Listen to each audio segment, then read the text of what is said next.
Hey, welcome to my channel. This is Spirit Soul Sense, Information for Your Soul. I am Shareece, and I was recently on a podcast with my friend Lee. There's a link in the description box for that video. But during that time, he gifted me a book called Cupid's Poisoned Arrow. And I read it so quickly because it is about sex and relationships, and those are things that I'm very much interested in. The premise of the book is no orgasms. No orgasms in your relationship if you want it to last. So that premise doesn't resonate with me. So I had to figure out what in this book are they going to say that might convince me differently.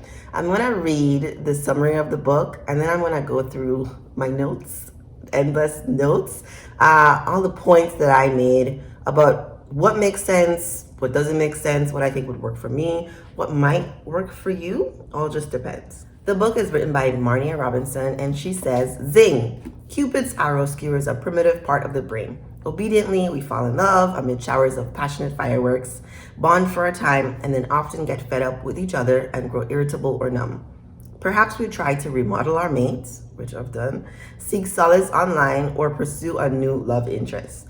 Ancient sages recognized this biological snare and hinted at a way to dodge it.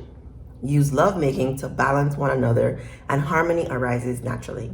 With an entertaining blend of personal experiences, the latest neuroscience, and forgotten insights from a variety of cultures, Cupid's Poisoned Arrow confronts current assumptions about sex and love and offers a refreshing, practical approach to sexuality.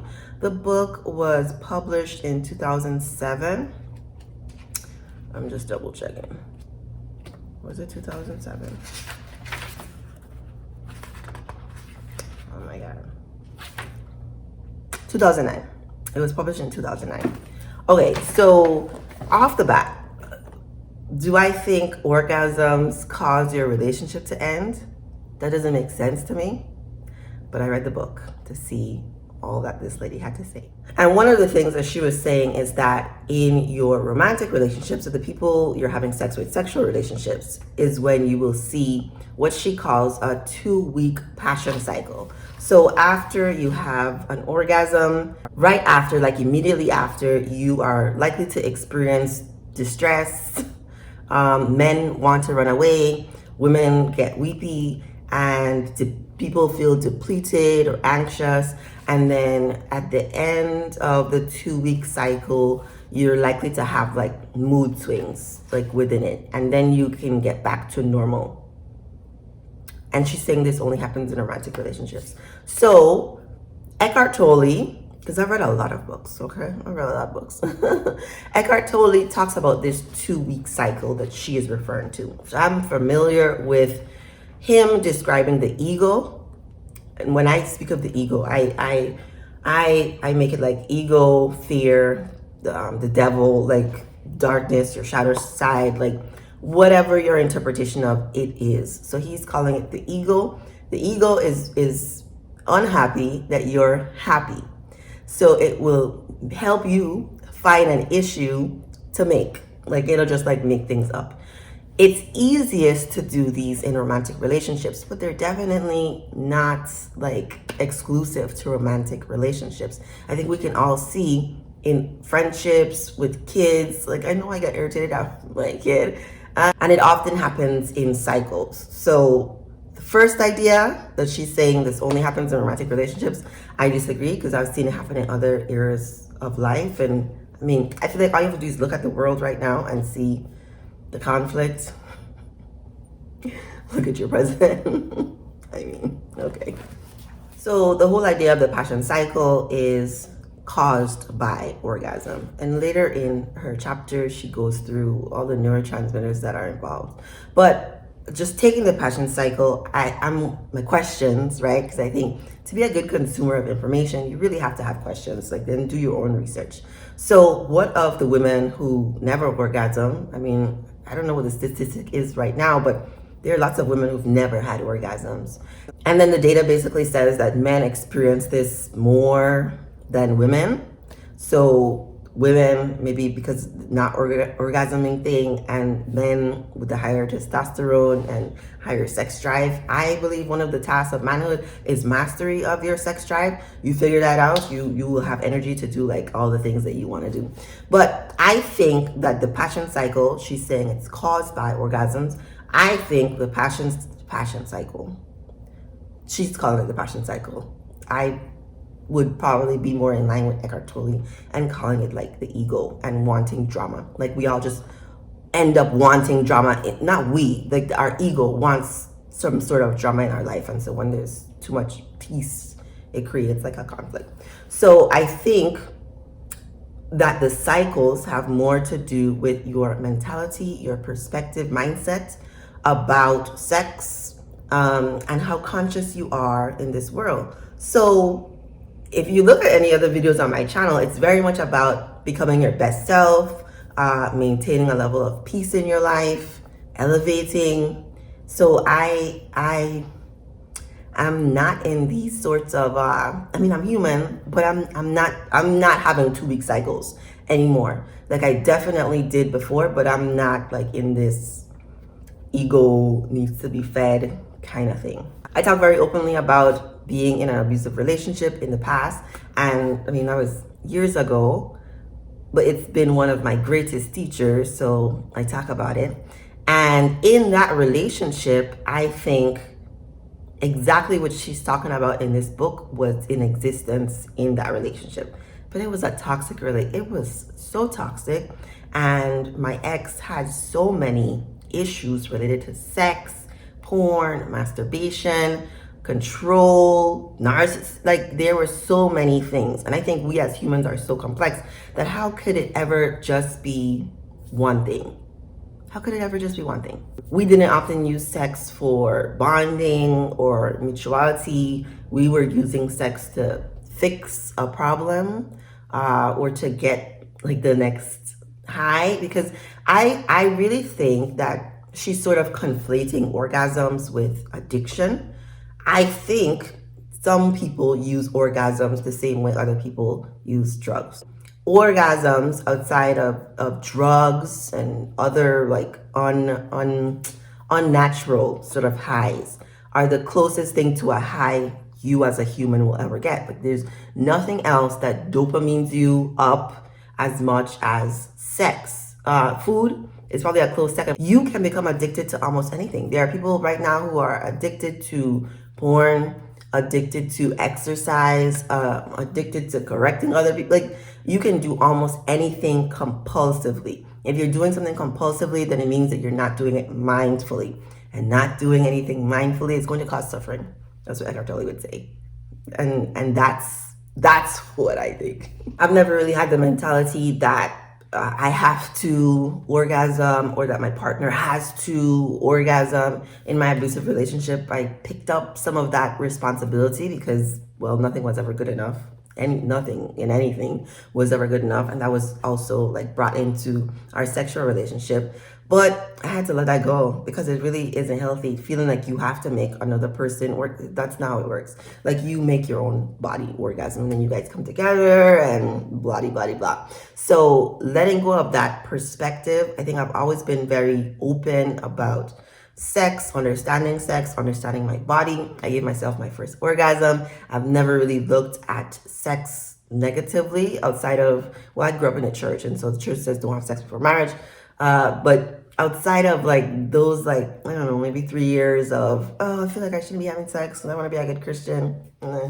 I was over with that like after a few years. I really think it really just depends on your relationship with your body and your relationship with sex. This lady also talks to this lady. That's rude. So Ms. Robinson said something that really resonated with me, and I'm going to read it. She said, women who don't settle for orgasms as the measure of their sexual satisfaction may be holding out for the bonding behaviors that would deepen their relationships and offer both partners more satisfaction. I completely agree with that. I've never measured how good my sex life was based on my orgasms, or how much, or his ability to orgasm. That may be because I have such a good relationship with my body that I already know I'm going to orgasm. So it's not even something I think about. But maintaining eye contact, increasing non-sexual touch. There's a whole bunch of non-sexual touch that you're really encouraged to do in relationships that I've already been doing.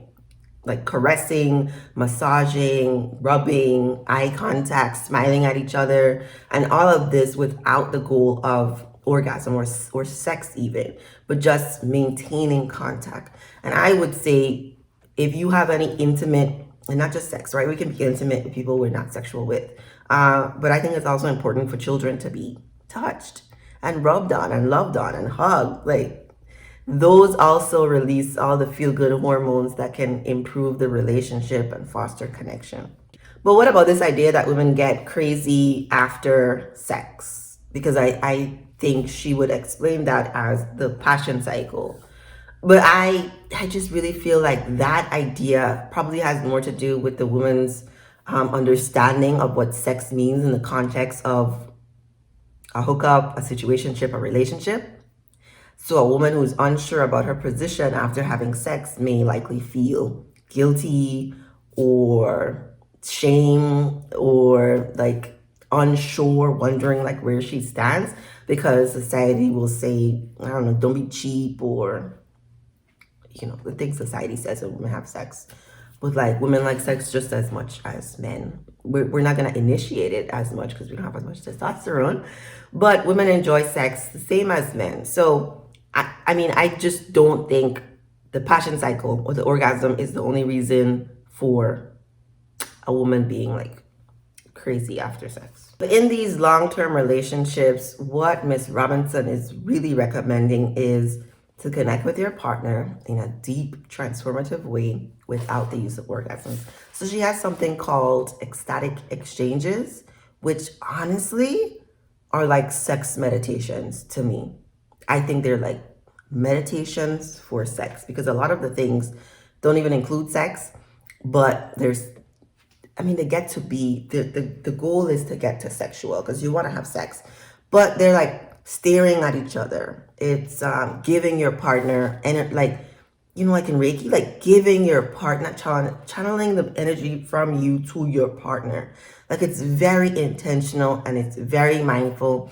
And a lot of the anecdotes in her book are saying when they went back to having orgasms, they experience more drama in the relationships. But I really would think that the intentional use of touch, of scheduling time together, of identifying who's going to be the initiator, who's going to be the support, all of these rules end up, I think, helping couples bond more, even if they have orgasms. I think. I don't know, but when you think about, like she said in her summary, people going from mate to mate, or the relationship getting stale, those are real things. And we know the biggest things that end marriage is sex and money. But the orgasm, I can't make it just orgasms. And so then she has all these chapters on neurotransmitters. She talks about dopamine. She talks about oxytocin. She talks about the amygdala. And she's really outlining the addiction cycle that people go through. So I was addicted to my toxic relationship. When I tell you the cycle of a person who's addicted to alcohol, where they crave it, they know it's not good for them, they can't help themselves, they engage, they feel some sort of relief, and then they're back to feeling bad. That cycle, the book Women Who Love Too Much changed my life. That cycle is also what she's identifying for orgasms. So I really, it really makes sense to me that people who don't use drugs, and orgasms were their first high, biggest high, that this is what's happening. It's just another addiction cycle. And so you can have this unhealthy relationship with anything really. I think the goal here is to not get addicted to your partner, have a life outside of your relationship, please, have hobbies and other things, and don't take your partner for granted. I think one of the easiest things to do is think You don't have to do anything more after you've gotten into a relationship. I think it's important to just continually ask yourself questions about the relationship. Are you getting what you need? Is there something else that can be done? What improvements can be made? Because you can always like make improvements in relationships. Because I think the goal is happy, healthy relationships, but you got to make sure that you make love to yourself first. Like you have to make sure you take care of you, and then your relationship is likely to thrive. But if you feel like you have these passion cycles, or you have like an unhealthy relationship with sex or orgasms, I mean, I think this is a great solution for like or I mean, she doesn't call that orgasm addiction, but I think the end of the book has, you know, a course that you can take with your partner. It doesn't really work if you don't have a partner. Like you have to do something else. If you're addicted to porn and masturbating, there's whole other programs for you to deal with that. But if you are looking for a happy, healthy relationship, and in your relationship, it's just the sex is not what, it just doesn't do it. It's not working. Then I think this would be a really good idea to try. Don't force your partner into doing anything, because then that's not gonna work either. But you know, share the book with them, read the book, find out if it works for you. This was a fantastic read. I really enjoyed the information. Let me know what you think in the comments. Remember to like, subscribe, and share this video with someone you think it may help.